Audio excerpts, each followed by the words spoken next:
ఇటీవల పుష్ప నటుడు జగదీష్ ఓ మహిళ హత్య కేసులో అరెస్ట్ అయిన విషయం తెలిసిందే. తాజాగా మరో నటుడు అరెస్ట్ అయ్యాడు. ప్రముఖ యూట్యూబర్ చందు సాయి గురించి ప్రత్యేకించి పరిచయం అవసరం లేదు.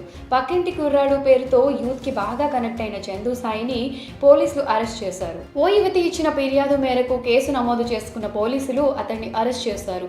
యువతి పోలీసులకు ఇచ్చిన ఫిర్యాదులో పేర్కొన్న విషయాల మేరకు నార్సింగ్కి చెందిన ఓ యువతిని చందు సాయి ప్రేమ పేరుతో మోసం చేశాడని తెలుస్తోంది. ఆమెపై అత్యాచారం చేసి తరువాత ముఖం చాటేశాడని ఆ యువతి తెలిపింది. తాను మోసపోయానని గుర్తించిన యువతి పోలీసులకు ఫిర్యాదు చేసింది. అతడిపై అత్యాచారం, చీటింగ్ కేసు పెట్టింది. కేసు నమోదు చేసుకున్న నార్సింగ్ పోలీసులు దర్యాప్తు చేపట్టారు. దీంతో పోలీసులు చందుని అదుపులోకి తీసుకున్నారు. కాగా చందు సాయి యూట్యూబ్ లో చాలా పాపులర్. చందుగాడు, పక్కంటి కుర్రాడు వంటి యూట్యూబ్ ఛానల్స్ లో వీడియోలు చేసేవాడు. కామెడీ వీడియోల ద్వారా 2 తెలుగు రాష్ట్రాల వ్యాప్తంగా మంచి గుర్తింపు తెచ్చుకున్నాడు.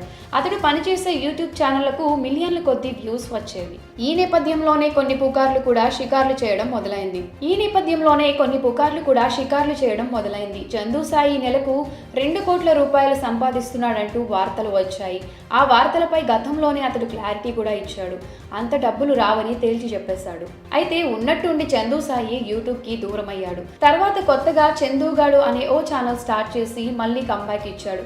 ప్రస్తుతం యూట్యూబ్ లో వెబ్ సిరీస్లు చేస్తూ ఉన్నాడు చందు సాయి. మామా బ్రో ఈ మధ్య కాలంలో మంచి గుర్తింపు తెచ్చుకుంది. యూట్యూబ్ లో మంచి వ్యూస్ తో దూసుకుపోతుంది. అయితే మెసేజ్ ఓరియంటెడ్ కంటెంట్ చేసే చందు సాయి ఓ యువతిని వేధించిన కేసులో అరెస్ట్ అవ్వడం ఇప్పుడు షాకింగ్ గా మారింది. మరి దీనిపై మీ అభిప్రాయం ఏంటో కమెంట్